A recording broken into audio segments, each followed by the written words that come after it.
Hi guys, আসসালামু আলাইকুম। সবাই কেমন আছেন? আল্লাহর রহমতে আমি ভালো আছি।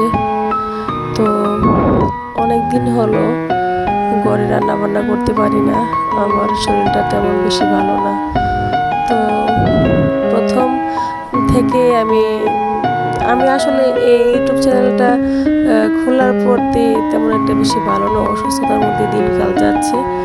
তো যাই হোক, সবশেষে আমি সুস্থতার দিক ফিরে পেলাম। আমি জানি না আমি কতটা সুস্থ হয়েছি, বাকিটা আল্লাহ জানে। তো যাই হোক, আমি কথা বলতে বলতে আসলে অনেক কথা বলে ফেলি। তো আমি আজকে বিরিয়ানি রান্না করব। তো প্রথম থেকে কিছু দেখাইতে পারিনি, কারণ মোবাইল ধরার মতো কেউ ছিল না বা স্ট্যান্ড নেই, যার কারণে আমি মোবাইলটা অনেক কাজ আমি দেখাতে পারি না। তো যাই হোক, আজকে বিরিয়ানি রান্না করব। তো আমি গোস্তটাকে ভালো করে কষিয়ে নিচ্ছি। তো এটা কষাতে কষাতে আসলে অনেক কথাই গাইজদের উদ্দেশ্যে বলি যে আমার যদি কোথাও ভুল হয়ে থাকে তাহলে সেটা আপনারা শুধরিয়ে নেবেন। তবে আমি একটা কথা বলি, আমাদের এই চারপাশের মানুষগুলি এত অদ্ভুত। আমি এবার প্রায় 4-5 দিন হবে হসপিটালে ভর্তি ছিলাম। আমার হার্টের সমস্যা ছিল, যার কারণে তো প্রায় 82 ঘন্টা অক্সিজেন চলছে। আমার হার্ট এতটাই প্রবলেম ছিল, অক্সিজেন সাপ্লাই ছিল না হার্টের মধ্যে। তো অনেক পরীক্ষা নিরীক্ষা করার পর দেখা গেছে সমস্যা সমাধান হয়েছে, বা ওষুধ দিছে, বা পরীক্ষা করানোর পর সমস্যা দেখা গেছে। তো ওষুধ দেওয়ার পরে ভালো হয়েছে, আলহামদুলিল্লাহ। তো আসলে মানুষের কথা বলতেছিলাম। তো যাই হোক, আমার একটা বিষয়, একটা জিনিস খারাপ লাগে, আমার অনেক সময় অনেক কথা মনে থাকে না। তো মানুষগুলো এত অদ্ভুত, আমাদের নিজেদের মানুষগুলাকে আমি মেনশন করি, অন্য কেউ না। আমার ফ্রেন্ড সার্কেল যারা আছে তাদের রেসপেক্ট, তাদের ভালোবাসার জন্যই আমি আবার এখানে ইউটিউবে আসা আসলে। তো আমাদের নিজস্ব মানুষ, কিছু কিছু মানুষ আছে, তাদের বিহেভিয়ার এতটাই খারাপ, এগুলো আসলে পরিস্থিতির মধ্যে না পড়লে বুঝতাম না তারা কেমন মানুষ। তো আমার ভিউয়ার্সদের উদ্দেশ্যে আমি বলি, আপনাদের রেসপেক্ট এবং ভালোবাসা কারণে আমি এখানে আসা বা আপনাদের প্ল্যাটফর্মে এসে কথা বলা। তো যাই হোক, আপনাদের সাথে আমি অনেক কিছু শেয়ার করে ফেলি।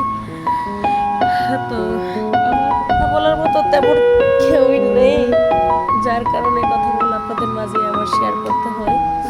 তো বিরিয়ানি প্রায় রান্না শেষ।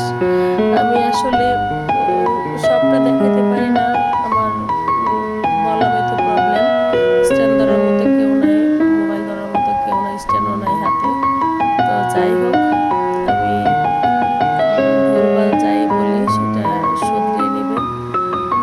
আর বিশেষ করে দেখা গেছে আমি অসুস্থই বেশি থাকি, আমি অফলাইনে বেশিরভাগই থাকি, এখন ইদানিং অফলাইনে বেশিরভাগ থাকি, অনলাইনে আমি কমই আসি, কারণ সম্ভব হয় না। তো যাই হোক, আমরা বসে গেলাম খাবার খেতে, আমার বাচ্চা কাচ্চা, হাজব্যান্ড, আমার আম্মু, আমরা সবাই মিলে বসে গেলাম। তো ওরা বলে যে, আম্মু তুমি যেভাবে বিরিয়ানি রান্না করো, কাচ্চি ফিল হয়ে যায়, তোমার হাতে বিরিয়ানি অনেক মজা। তো গাইজদের উদ্দেশ্যে বলি, যদি কখনো তৌফিক হয় তাহলে সবাইকে নিয়ে একদিন, আমার পরিচিত গাইজ যারা আছে তাদের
অনেক বড়